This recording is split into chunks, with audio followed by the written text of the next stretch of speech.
Number 22 जिसमें हम पढ़ने जा रहे हैं behaviour of hom A B.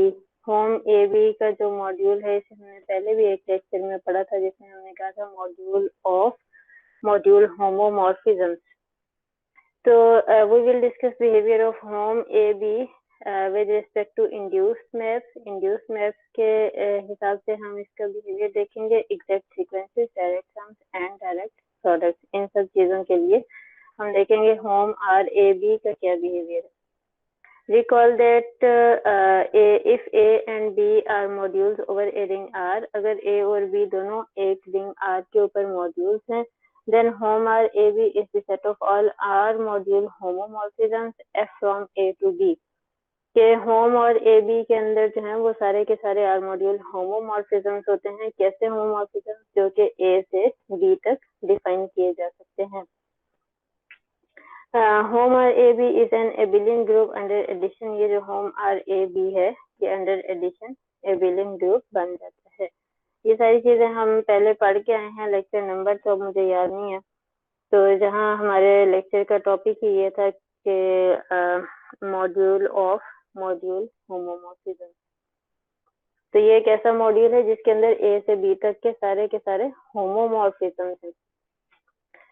तो अब हम देखते हैं थ्योरम क्या है कि let A and B A B C D be modules over a ring R and phi from C to A and phi from B to D R module homomorphism. अगर A B C D जो है वो चारों are modules हैं और phi एक ऐसा map है जो कि सी से ए तक होमोमॉर्फिज्म है और साई जो है वो बी से डी तक होमोमॉर्फिज्म है। देन आगे क्या वो कह रहा है, then the map theta from home R A B to home R C D given by theta of F। map theta जो है जो कि home R A B से home R C D तक डिफाइन होगा, उसकी डेफिनेशन इस तरह से होगी। कैसे है कि home R A B से home R C D तक, home R A B के अंदर जो होमोमॉर्फिज्म है वो किस तरह के होमोमॉर्फिज्म हैं, A से B तक, और होम आर सी डी के अंदर जो होमोमॉर्फिज्म है वो किस तरह के हैं, जो कि सी से डी तक। ठीक हो गया, सी से डी तक। अब ये जो मैप है सी से ए तक, ये हमने यहाँ पे कहा कि ये एक मैप होगा फाई, और ये जो मैप है बी से डी तक, इसको हमने यहाँ पे नाम दिया, ये क्या होगा, साई। बी से डी तक, ये गलती से लगा हुआ है डॉट, ये एरो है डी की तरफ, डी से डी तक। अब ये जो मैप सी से डी है, ये जो मैप थीटा है ये कहाँ से डिफाइन हो रहा है, होम आर ए बी से। मतलब होम आर ए बी का एक एलिमेंट जो कि हमारे सामने लिखा हुआ है वो कौन सा एलिमेंट है, एफ। ये एक एलिमेंट लिखा हुआ है होम आर ए बी का। क्यों ये होम आर ए बी का एलिमेंट है, क्योंकि ये होमोमॉर्फिज्म है ए से बी तक। जो मैप थीटा है ये होम आर ए बी के एलिमेंट के ऊपर अप्लाई होगा, तो हमें आंसर में क्या देगा, होम आर सी डी का एक एलिमेंट देगा। Map theta hom R A B के एलिमेंट के ऊपर अप्लाई होगा और आंसर में क्या देगा, होम आर सी डी का एक एलिमेंट देगा। तो होम आर ए बी के जिस एलिमेंट के ऊपर थीटा अप्लाई हो रहा है वो एलिमेंट कौन सा है, वो एफ है। अब होम आर सी डी के अंदर वो किस तरह का मैप दे रहा है वो हमें यहाँ इस डायग्राम में से ढूंढना है। होम आर सी डी के अंदर जो एलिमेंट होगा वो किस तरह का एलिमेंट होगा, होमोमॉर्फिज्म होगा सी से डी तक। हम यहाँ इस डायग्राम में से देख लेते हैं कि इन्हीं मैप्स को यूज करते हुए सी से डी तक हम कैसे मैप डिफाइन कर सकते हैं। हम ऐसे डिफाइन कर सकते हैं, सी से डी तक जाने का जो दूसरा रास्ता हम हमेशा से देखते हैं, क्या है दूसरा रास्ता, फाई एफ और साई। तो इसने फाई से जो है वो एलिमेंट अप्लाई करना शुरू करना है, तो इसको हम कैसे लिखेंगे, साई एफ फाई।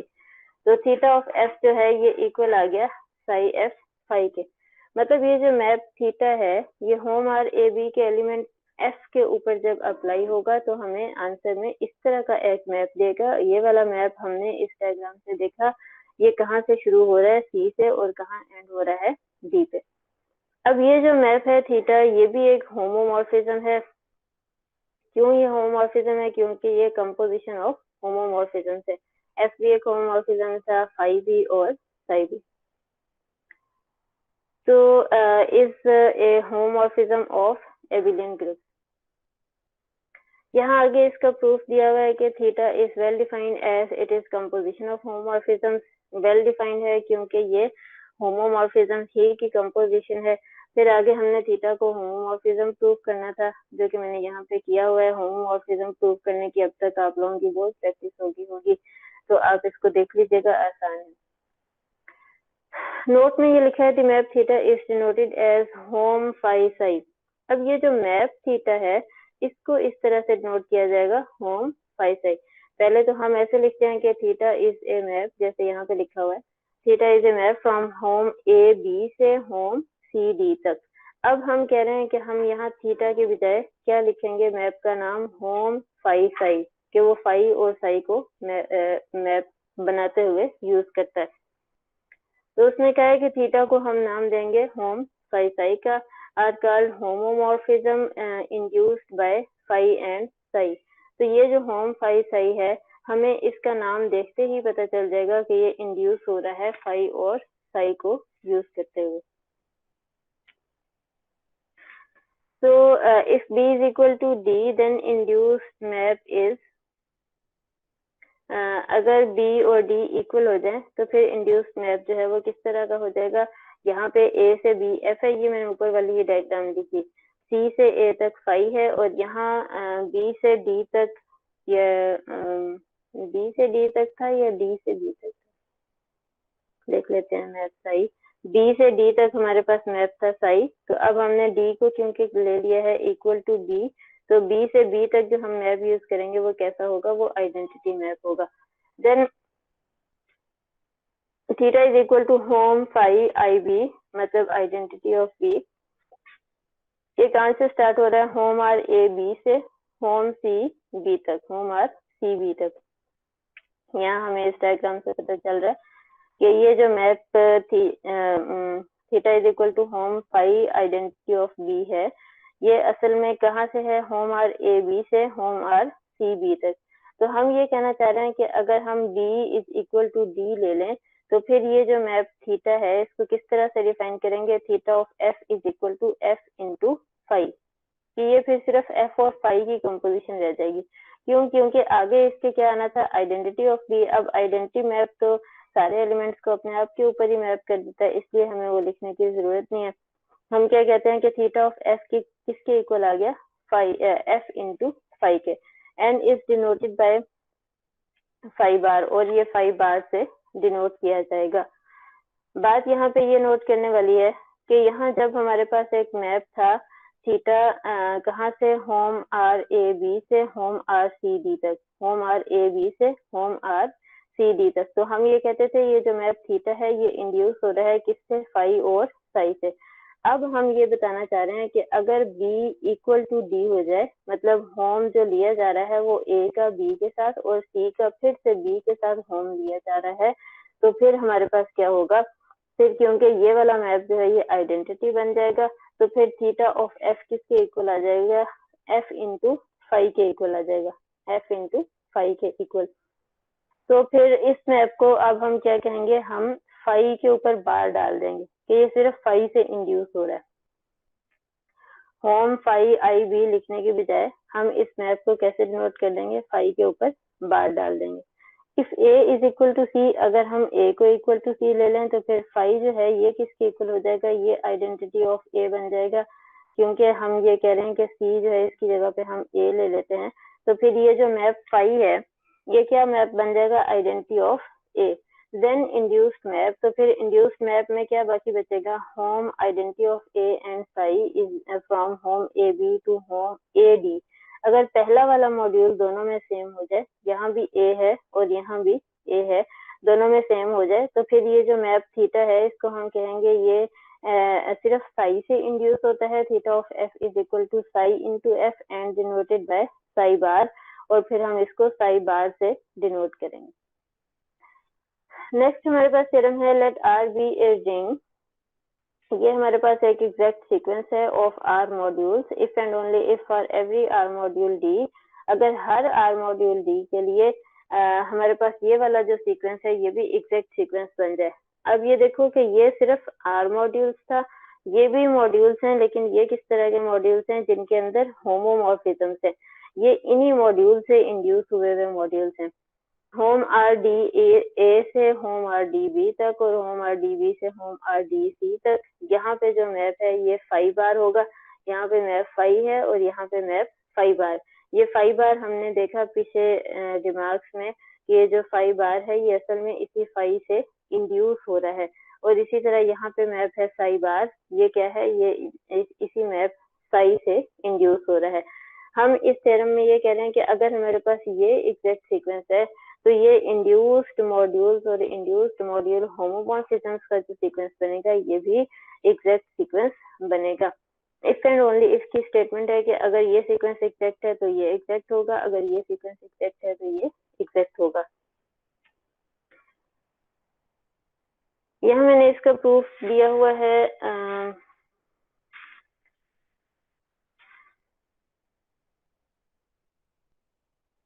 हम प्रूफ करते हैं, जरा 1 मिनट में चार्जर लगा दूं लैपटॉप का।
जी, तो हम ये प्रूफ करने लगे थे कि अगर हम ये सपोज करते हैं कि ये वाला सीक्वेंस जो है ये एग्जैक्ट है, तो हमें शो ये करना है कि जो हमारा ये 5 बार और 5 बार वाला सीक्वेंस बनता है ये भी एग्जैक्ट है।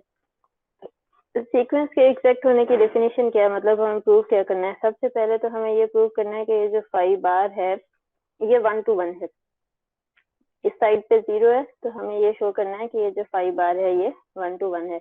दूसरी चीज फिर हमें क्या शो करनी है, हमें ये शो करनी है कि इस 5 बार का कर्नल इस 5 बार के इमेज के इक्वल आ जाए। तो यूज हमने क्या करना है, हमने इस 5 और 5 का एग्जैक्ट होना यूज करना है। So we need to prove that phi bar is monomorphism and image of phi bar is equal to kernel of phi bar. Phi bar is monomorphism show करने के लिए मैंने यहाँ पे ये सेट लिया कर्नल ऑफ phi bar। जैसे कि हम अक्सर प्रूफ कर लेते हैं कि अगर किसी मैप को मोनोमॉर्फिज्म शो करना है तो हम उसके कर्नल को शो कर देते हैं कि वो इक्वल टू 0 आ जाता है। तो kernel phi bar is equal to f belong to hom R D A, क्योंकि phi bar कहाँ से स्टार्ट हो रहा है, होम आर डी ए से।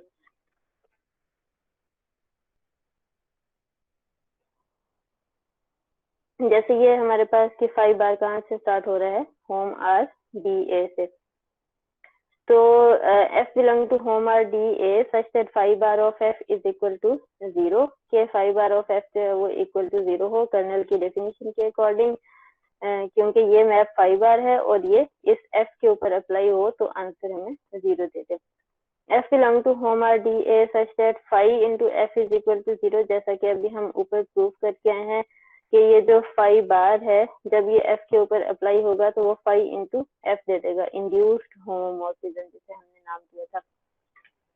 तो f belong to hom R D A such that 5 into F of X is equal to 0 for all x belong to d, क्योंकि ये होम आर डी ए का एलिमेंट है ये जो f है, तो असल में f कहाँ से स्टार्ट होगा, d से, और आंसर कहाँ देगा, a में।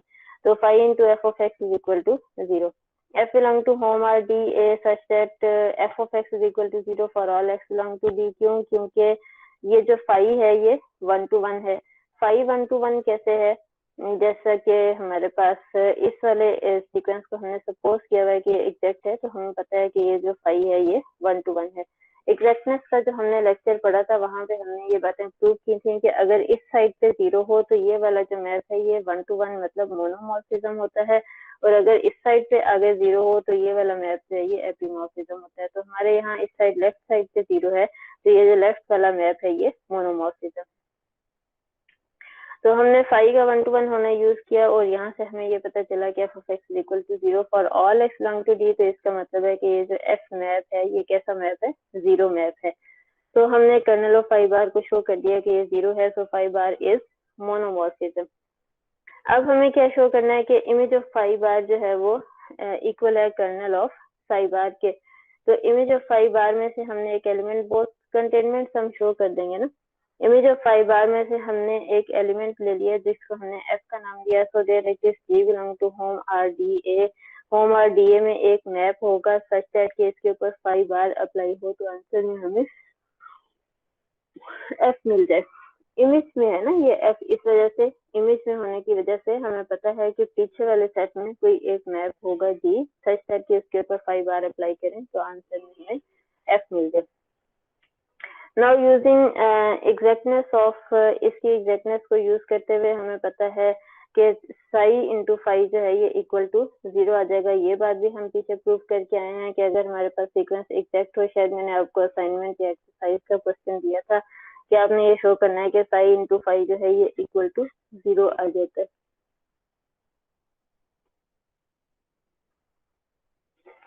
तो अब हम साई इंटू फाई बार को इक्वल टू 0 अगर शो कर दें तो फिर क्या होगा?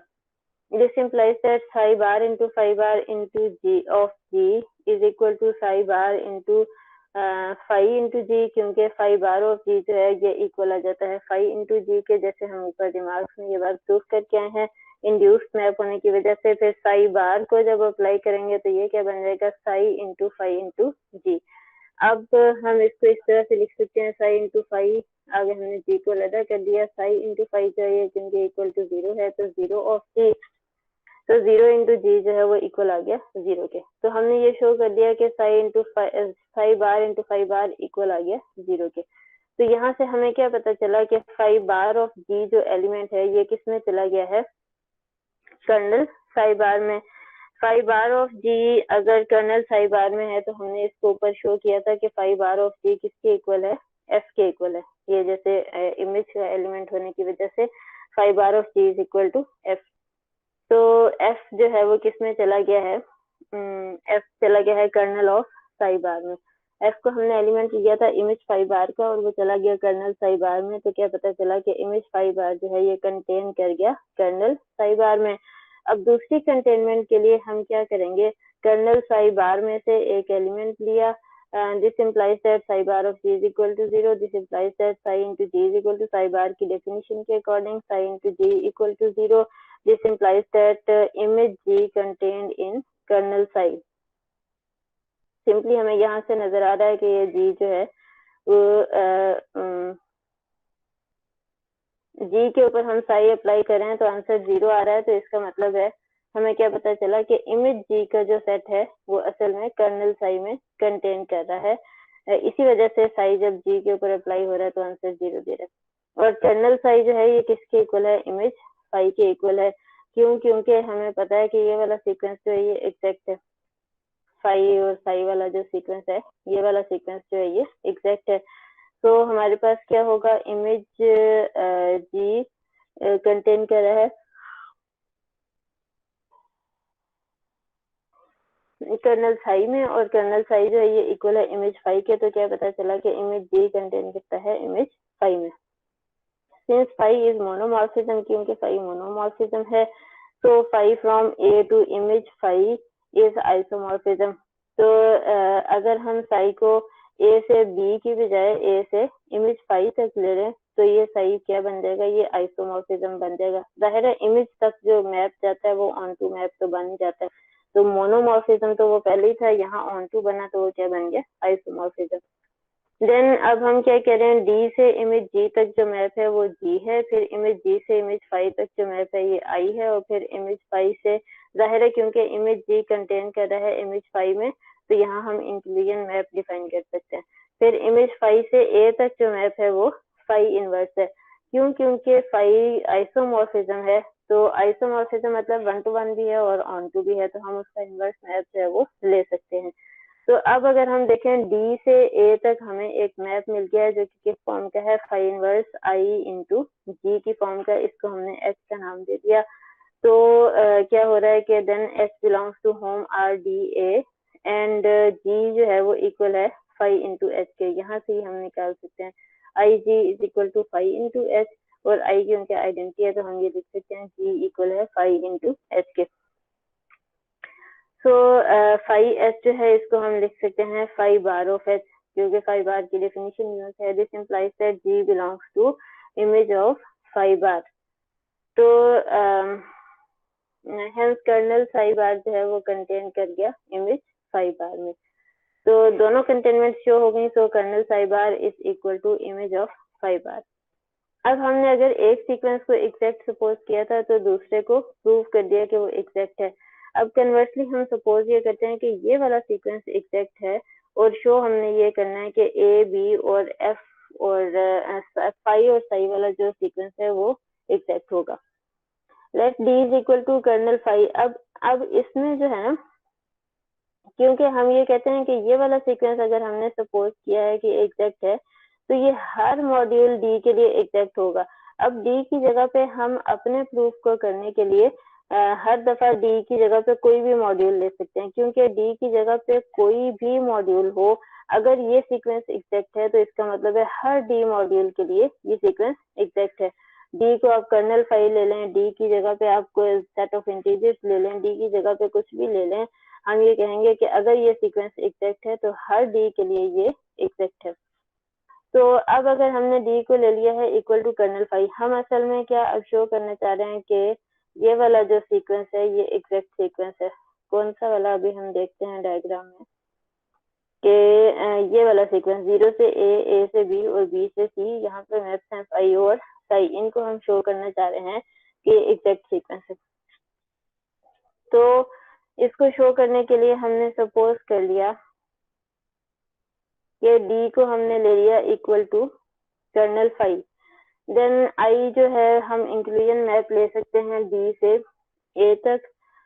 सिंस क्यों डी से ए तक इंक्लूजन मैप ले सकते हैं? क्योंकि डी जो है वो इक्वल है कर्नल फाई के, तो डी से ए तक जो हमारे पास होमोमॉर्फिज्म्स हैं, अगर हमने डी को ही कर्नल फाई ले लिया है, कर्नल फाई क्योंकि सब मॉड्यूल है ए का, तो फिर क्या होगा कि कर्नल फाई से ए तक जो मैप है उसे हम इंक्लूजन मैप डिफाइन करते हैं। हर सबसेट से सेट तक जो मैप डिफाइन कर सकते हैं उसको हम इंक्लूजन मैप कहते हैं। तो सिंस कर्नल फाई बार जो है ये इक्वल टू 0 है बाय एग्जैक्टनेस, क्योंकि हमने इस सीक्वेंस को एग्जैक्ट सपोज किया हुआ है, and phi bar of I is equal to phi I, phi bar की डेफिनेशन है this is equal to 0, this implies that I is equal to 0। क्योंकि आई 0 आ गया so 0 is equal to D is equal to kernel phi. D तो हमने पहले ही kernel phi लिया हुआ था, और ये जो एलिमेंट हमने लिया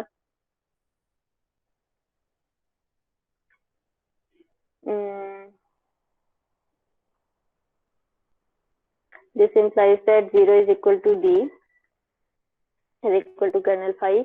तो क्योंकि कर्नल फाई हमारे पास क्या आ गया, 0 आ गया, तो इस वजह से अगर हम सीक्वेंस सिर्फ इतना लें 0 से ए से बी, तो इसको तो हमने शो कर दिया है ये एग्जैक्ट है, लेकिन हमें तो पूरे सीक्वेंस को शो करना है ना, 0 से ए से बी और बी से सी तक के सीक्वेंस को एग्जैक्ट शो करना है। तो kernel phi is equal to 0 होने का मतलब कि फाई मोनोमॉर्फिज्म है, तो हमने ये शो कर दिया कि ये इतना सीक्वेंस जो है ये एग्जैक्ट है। अब हम अगले काम के लिए अगला हमने क्या शो करना है, हमने इमेज फाई को इक्वल शो करना है कर्नल साई के। तो उस हिसाब से हम दोनों कंटेनमेंट्स के लिए डिफरेंट डिफरेंट डी सपोज करेंगे। Now let D is equal to A. अब अगर हम डी को ए ले लें, सिंस कर्नल साई बार जो है ये इक्वल है इमेज फाई बार के, क्योंकि हमने इस सीक्वेंस को एग्जैक्ट सपोज किया हुआ है, we have 0 is equal to psi bar phi bar. ये इसी कंडीशन से हमें ये कंडीशन मिलती है, psi bar phi bar equal आ जाता है 0 के। अगर ये सारे एलिमेंट्स के लिए इक्वल टू 0 है तो 1 ऑफ ए के लिए भी ये इक्वल टू 0 है। तो phi bar of 1a this is equal to psi phi of 1a, जैसे हमने ऊपर शो भी किया पहले प्रूफ के अंदर कि psi bar into phi bar equal आ जाता है साई इंटू फाई के। तो psi into phi of 1a this is equal to psi into phi के 1 क्योंकि आइडेंटिटी एलिमेंट ही है तो ये किसके इक्वल आ जाएगा साई इंटू फाई के। तो हमने ये शो कर दिया कि साई फाई इक्वल टू 0 आ गया। This implies that image phi जो है ये कंटेन कर जाता है कर्नल ऑफ साई में। अब दूसरी कंटेनमेंट शो करनी है कि कर्नल ऑफ साई जो है ये कंटेन कर जाए इमेज फाई में, तो उसके लिए हमने डी को ले लिया है equal to kernel of psi and D से बी तक अब हमारे पास एक मैप होगा जो कि इंक्लूजन मैप होगा। यहाँ हमने उसको जे का नाम दे दिया आई के बजाय, क्योंकि आई हमने इसी प्रूफ के अंदर पहले भी यूज किया था। तो since 0 is equal to psi J is equal to psi bar of J and kernel psi bar is equal to image phi bar, kernel psi bar equal to image phi bar होने की वजह से हम यहाँ पे लिख सकते हैं J is equal to phi bar of F for some F from D to A. This implies that j is equal to phi into F, क्योंकि फाई बार की डेफिनेशन हमें ये बताती है j is equal to phi into F, therefore for every x belong to d is equal to kernel psi, जो कि हमने d को सपोज किया था कि ये कर्नल साई के इक्वल है। This implies that x is equal to j of x, क्योंकि j जो है ये इंक्लूजन मैप है तो ये आइडेंटिटी के तौर पे डील होगा। x is equal to j of x, this is equal to phi f of x, जैसे कि हम यहाँ शो करके आए हैं j इक्वल है फाई इंटू f के, phi f of x and this belongs to image of phi. तो हमने ये शो कर दिया कि ये x जो है ये इमेज ऑफ फाई में चला गया। This implies that kernel psi is contained in image phi. दोनों कंटेनमेंट शो हो गई, so kernel psi is equal to image of phi. तो यही चीज क्या शो कर देती है कि ये जो सीक्वेंस है ये एग्जैक्ट सीक्वेंस है। नेक्स्ट हमारे पास प्रोपोजिशन है let R be a ring, और ये वाला सीक्वेंस जो है ये एग्जैक्ट सपोज किया हुआ है। If and only if for every R module D hom R C D से होम आर बी डी और होम आर बी डी से होम आर ए डी तक, ये भी जो है ये exact sequence of abelian matrix बन जाएगा। अब इसमें आप देखो कि हम तरतीब उलट कर रहे हैं। ये सीक्वेंस है ए से बी, बी से सी और सी से 0, लेकिन यहाँ पे हम ये कह रहे हैं कि अब 0 से स्टार्ट होगा सीक्वेंस और होम आर सी डी। अब हम ये आखिरी वाले मॉड्यूल से शुरू कर रहे हैं, लेकिन जो होम ले रहे हैं वो सी से डी तक का ले रहे हैं। पहले जो हमने पिछले वाली प्रोपोजिशन में या थ्योरम में हमारे पास क्या था कि जो हम नया मॉड्यूल डी इंड्यूस करा रहे थे उसे हम पहले रख रहे थे। जो हम यहाँ स्टेटमेंट में देख लेते हैं कि ये वाला सीक्वेंस 0 से ए से बी, बी से सी एग्जैक्ट था, और हम ये कह रहे थे कि ये भी एग्जैक्ट बन जाएगा कि होम आर डी ए से होम आर डी बी तक। अब ये जो डी मॉड्यूल हमने खुद लिया है ये हम पहले रख रहे हैं इस होम के अंदर, होम आर डी ए, लेकिन अब हम क्या करेंगे, हम बाद में डी रखेंगे, तो यहाँ पे तरतीब उलट हो जाएगी मॉड्यूल्स की। जैसे हम यहाँ देख रहे हैं कि ए से बी, बी से सी, सी से 0 है, लेकिन यहाँ पे अब सी से स्टार्ट होता है, होम आर सी डी से होम आर बी डी तक और होम आर बी डी से होम आर ए डी तक, और मैथ्स ये रहेंगे साई बार और ये फाई बार। तो यहाँ पे भी इफ एंड ओनली स्टेटमेंट है कि अगर ये सीक्वेंस एग्जैक्ट है तो ये एग्जैक्ट होगा, अगर ये सीक्वेंस एग्जैक्ट है तो ये वाला जो हमारे पास सीक्वेंस है ये भी एग्जैक्ट होगा। इसका प्रूफ करने की जरूरत नहीं है, बिल्कुल उन्हीं स्टेप्स पे है जिस तरह से ये वाला प्रूफ हुआ है। सिर्फ हमने डी मॉड्यूल की प्लेसेस चेंज करने से क्या फर्क पड़ता है वो फर्क हम इस प्रोपोजिशन में देखना चाह रहे थे, तो वो हमने प्रोपोजिशन की स्टेटमेंट में देख लिया। अच्छा जी, तो अब मुझे बताएं किसी का कोई क्वेश्चन, कोई कंफ्यूजन?